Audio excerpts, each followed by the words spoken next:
What's up, everybody? My name is Michael, or Kiratze Online. Hopefully you guys are having a positively fantastic day so far, and I'm here with a first impressions video, and boy, I have some... After the last one about extinction, it's nice to have a good first impressions video. This game is Maelstrom. Sorry, this game is Maelstrom. This is by Gunpowder Games LLC.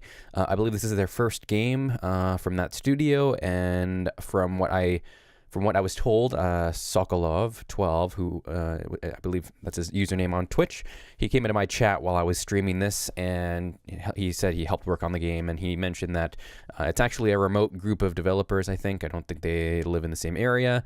It's a pretty small indie team, it seems like. And yeah, this is their sort of debut game, and this game came out on the day I was streaming, April 11th, I believe, is what the release date is. And this is a pirate ship or fantasy ship-based MOBA. And I know a lot of people groan when some people say MOBA, especially when it's early access. But honestly, it was a really, really pleasant surprise. I already have I streamed it for like 4.5 hours. I even played a little bit off stream, and if you know me and how I usually pretty much just only play games on stream, there's very, very few games that actually get me to play off stream. And so I played a little bit off stream last night and maxed out my Bloodfin. Level 10's the max for each ship, and it's a very small scale ship combat MOBA, and it's all based around last man standing. It even has some PUBG elements in the sense that you are fighting to be the last ship alive, as well as the whole map actually does close in. Now the map size isn't obviously as huge. It's not 100 people or anything like that. It's 15 ships per map. There's 3 maps currently, but there's still a healthy amount of variety in terms of what playstyle you want. There's 3 different races: orcs, dwarves, and humans, and there's 3 ships for each of those. So there's there's a very nice combination of things you can do to customize your ship. On top of that, you'll have your captain, which you can get through chests, which you get from leveling, or you can get them from just winning matches, which will help give you active abilities. Each ship comes with its own passive ability, but you can also recruit captains, which are sort of very powerful leaders to give you tricks, which are active abilities. For example, later on I earn a captain which lets me place down this small vortex, which slows down ships and makes it harder for them to turn. Another captain, which is what I want for my Bloodfin, which I haven't got yet, but he will give me a short speed boost for a short amount of time. And then under that, you can sort of see underneath the captain portrait, there's 3 different crew member portraits. And that's how you can further customize your ship, which is really, really cool. There's randomly generated elements in terms of what you can get out of the chests. You can see at the top there, you have to earn a certain amount of experience or a certain amount of gold to get a chest.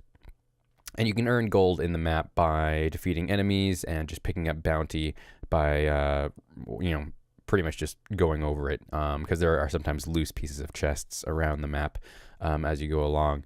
But the crew members will help you further your ship's abilities by giving you passive effects.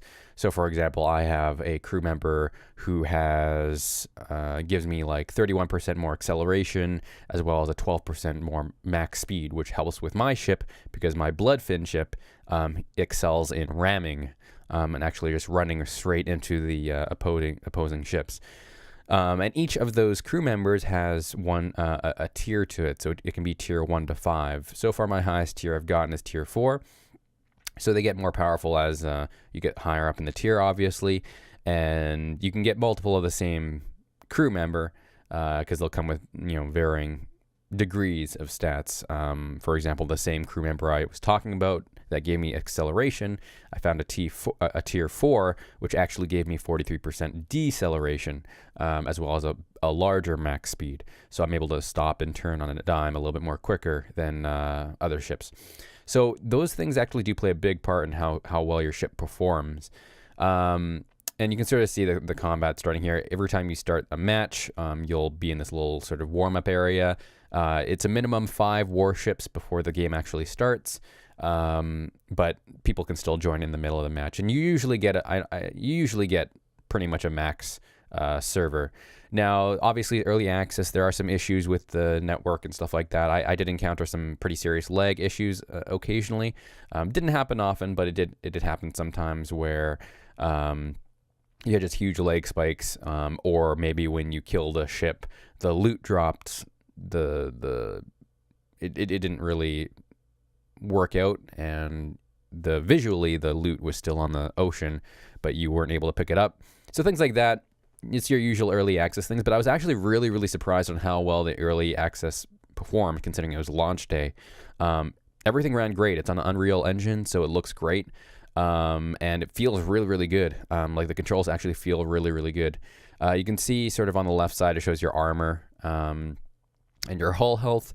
Under that, it shows how many, what kind of buffs you have, and you can, that's sort of where the strategy comes in this game. Here's one of those instances where the loot's sort of bugged out. The sort of meta game, I guess, or at least the strategy that I found to be working quite well, because I actually have a quite high win percentage in this game. Actually, we did lose we didn't do too well in the first few matches, but after I sort of felt the game out a little more and developed a strategy for this ship, I ended up getting a ton of first-placed wins. And I was doing really, really well. So I'm looking forward to actually streaming more today. When you're going around, there are different buffs you can get. So if you look on the bottom right, there's different stars. If you see a yellow star, that means there's a buff that's sort of just been spawned out on the ocean that you can just pick up on your own, or that maybe someone else has dropped from dying. And then there's also red stars, and red stars actually are AI ships. They're very, very weak, so they're easy to kill, but that's essentially how you sort of level in each match, because really you want to try and get buffs before you take on enemy ships. Especially if you're a smaller ship, because sometimes it's a little bit harder to take them on. But I found if you get a healthy amount of buffs early on, it gives you a huge advantage. And it's very, very imperative to pick up buffs. There's speed buffs, armor buffs, attack buffs, and I think that's it. Yeah, I believe those are the 3 different buffs that you're going to be getting. And you can see this treasure galleon here. Those drop all of the buffs. Whereas there's separate ships for each kind of buff. So there's like an armor galleon, a goblin raider, which will drop the attack buff, a windcatcher sail, which will drop the speed buff, and so on and so forth. So hunting those down and killing them is really, really important. You can see sort of, I'm trying to work my strategy out here, which is just ramming into the opposing ships. I find there is I don't know if maybe it's because I'm good at the game, but I find there might be some balance issues. I find the orcs pretty strong, especially my ship, the Bloodfin. Ramming seems very, very efficient. I think the issue is currently there's no ranking system yet. You can actually go on their Steam store page though, and they have their dev map roadmap available to see, and they are planning on getting a ranking system in and things like that, and a leaderboard. Which I'm looking forward to because there's currently no stat tracking in the game. But what I found was just because of the upgrade system and how how impactful upgrading is in the game. Each ship has 10 levels, and each time you level up and upgrade your ship through the gold that you earn in each match, you're able to get a new part for your ship. For some slots, there's currently only one piece of equipment. For example, my last slot was a utility slot. There's only one piece of equipment to choose there, but they will be adding more pieces of equipment to further customize their ship down the road. As well as cosmetics, I'm sure they'll be adding to further that sort of making that ship your own. But those upgrades that you get do make a pretty big difference, especially the crew members and how you're affecting their percentages. And what I find is you can definitely tell who's a new player. It is, contrary to what the basic gameplay is like, it is a pretty skill-based game. Aiming and just knowing your ship's strengths and knowing other ships' weaknesses, it's really, really important.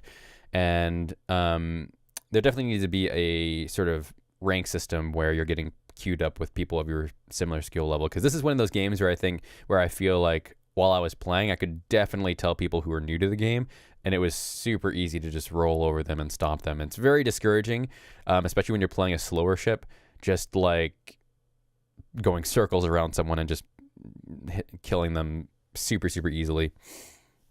Now, like I said, the game offers a couple of different a few different play styles, and it's pretty awesome that there's ships catered towards each one. So, for example, mine, like I said, was ramming. Another orc ship, though, focuses on boarding. And underneath the buffs on the left side, you can see a blue health meter and a red health meter. Those are different sort of. There's almost like 3 different healths in the game. Now, obviously, your hull health is your important one. That's what you. That's what you want to focus on to stay alive. If your hull gets to 0, you die. But the blue health bar is your sails, and the red health bar is your crew members. And it's really cool how they added a different sort of health mechanic in the game, where you can actually each ship has 3 different ammos. One deals crew health damage, one deals sail health damage, and you can hinder your opponent through those. And I find I use the sail one a lot. Because if you do damage to their sails, they can't move. If you get their sail health to 0, they can't move at all. They can turn a little bit, but they can barely move at any speed, which it makes them really easy prey to sort of target their weak points. Now, each ship does have a certain amount of crew. Some ships have better crews than others, and you can also use your crew members to augment that, and your captains as well. But they'll be repairing your ship over time. Obviously, when you're out of combat, it takes a little bit of time for your repairing to start, whether it be through your armor or your sails or your crew member health to regenerate. But it's just easy to prey on people if you're killing off their sails. Now, the dwarves are actually pretty interesting because they don't have sails. They're all steam powered, so that's one big advantage to them. They don't have to worry about that. So they have 1 less health bar to worry about and to manage. The crew health bar is something the orcs really like to prey on. The orcs are really good at doing crew health damage. And crew, if you're knocking down your opponent's crew members, they'll have a slower health regenerate and slower reload time, I believe. So it really hinders their combat performance. Now, on top of that, there's also a boarding mechanic. So each ship can board, but obviously certain ships do better at boarding. For example, one of my orc ships excels at boarding people. So they're able to actually board from the front, not just the sides. So by boarding, you use the space bar button, the right click button. And just like you're aiming your cannons, you face whichever side you want to board on, and you sort of throw a short range hook. And if it catches someone, it pulls them in, and then you start boarding them. And it's essentially what it is. It's essentially your crew power versus their crew power. And so both of you are taking crew health damage, but generally you'll be the one doing more of the damage, or at least hopefully. And yeah, that's another good way. Now, the downside to boarding is both of the ships are stunned while you're doing this. On the plus side, you're still able to fire your cannons while you're doing so. So if you're a really large ship and you board a smaller ship, sure, they can fire their cannons off at you, but generally you'll probably have the larger cannons at the same time. And while they're stunned, and you're right up against your side, you're able to fire like a full volley of cannons at them over and over again. So there are many different play styles, many different ways to combat that as well. But yeah, that's sort of how the basic combat goes. Certain ships have omnidirectional as well. For example, they can shoot front, side, and back. My Bloodfin ship can shoot front and the sides, but it can't shoot the back. But it can turn very quickly, so I'm able to get like full volleys off quite well.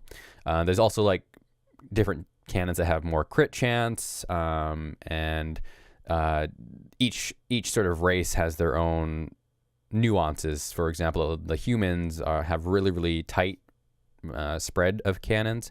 They're really strong cannons. Orcs are a little bit more, a little bit less accurate, but they usually send off quite a lot of them. The dwarves don't have too many cannons firing, but they have very large cannonballs, and even some have some knockback effects.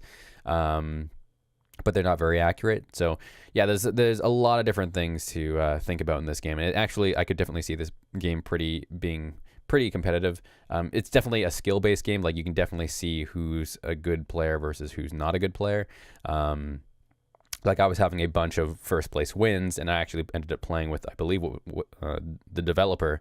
There was a guy named Gunpowder Games LLC, and he just stomped me. And that was after like I was getting like on a roll, like I was getting a lot of first place wins, and I felt pretty good about myself. And then this guy comes along and just totally wrecks me. I think that, you know, using strategies such as like doing damage to their sails and doing damage to their crew members, like that's very imperative things to do to win. But like I said, not to mention, I believe the game does have a huge advantage for people who have leveled up their ship versus people who haven't. And it's very, once the queue system gets in and people are getting queued up with people who are of the same skill level and stuff like that, I think it'll be a little bit better for people. But I do think once you get on a roll, it's definitely easy to roll matches and get those first place wins. But yeah, that's Maelstrom. Also talking about the map, hence the name, there is a big vortex in the middle of each map, and you're able to get speed buffs off it, but you have to be careful because you can go into the middle and die. I've actually used that to my advantage because my ship's good at ramming. I've actually stayed on the outside, and while people are going around the inside of the vortex and trying to get out, I've actually rammed them and pushed them back in and killed them. And you still get the kill count for that. You still get the bounty, which is pretty awesome. There's a lot of different ways to kill people. Additionally, there are different monsters to get killed from. Now there's one large one. I don't know the name of it, but it's a big hulking like lizard Goliath thing. It can one-shot you, but I believe you can actually kill it because I shot at it once and it does have, it does do damage to it. So I don't know if you can kill it. I'm guessing you can. I'm not sure what you get from killing it, but something to find out in the future, I guess. But on top of that, when the map's closing in, if you're on the outside, you'll be hunted. I believe it's called the Dark Waters, and these big shark monsters will essentially come and kill you and one-shot you if you're not careful. So you can spend a little bit of time out on the Dark Waters, but you will get a warning saying that you're being hunted. And you can see like this big red skull icons that float around the map that let you know whether or not you're being dangerously close to getting killed. But you can, especially if you're a quick ship, you can outmaneuver them sometimes as well. You just don't want to stay out there too long. And the map does get quite small if it ends up getting to that, where you're in a very, very small area fighting someone. But overall, it's really, really fast paced. It's really, really fun. And it was actually a very nice surprise. It runs really, really well for a very, very early access game. You can see sort of the version in the top right. It's 0.0.13. I believe it's actually 0.0.15 at the time of this recording. I believe they pushed out a couple of small hot patches. But I'm looking forward to playing a lot more of this game. I'm not gonna be streaming it like over and over again, but I do want to play more of it. I definitely want to visit it whenever a big patch comes out. And yeah, it was a really, really fun game. And I think if you're into any MOBA type combat, or if you want a good, just fast paced pirate game, this is definitely one for you, because the matches don't last long. You're able to get some nice quick matches in and be on your way. But not to mention, because of the variety of ships and races and stuff like that, it does offer you quite a few ways to play and to make everything your own. So I'll be looking forward to seeing you guys on the seas. If you guys got this game, definitely let me know. I'll keep a lookout for your name. Because there aren't too many people playing this game, it was nice actually seeing sort of the same faces over and over again. Almost built some rivalries, I guess you can say. But that's going to do it for me, guys. If you're not following me on Twitch, make sure to follow me in the description below. You can find that in my social media there as well. It's the best way to keep up to date on all my content. And you can see me playing awesome games like this on stream and ask me questions about how it feels and whether or not it's worth to buy. In terms of pricing for this game is actually pretty well priced. I think it's definitely worth the money. It's $20 Canadian. It's regular $22.79, but they have a 10% sale on currently until April 18th. Now, I think for some, that's a little bit on the expensive side, but I got 4.5 hours of quality content, and I am going to stream a little bit more of it, probably at least a couple of hours. So I would say can get at least 5 to 8 hours of good content. And that was me maxing out my one ship. If I choose to and want to try out the different races, I could further extend that timeline. And I enjoyed every second of it. So not to mention, it's going to get better from here on out. So definitely keep your eye on this game. I think it's definitely going to be a very, very fun MOBA shooter in the future. It's definitely one of the more unique ones. I haven't played anything like it before. So yeah, definitely check it out. But until next time, guys, thank you guys so much for watching, and have a great rest of your day.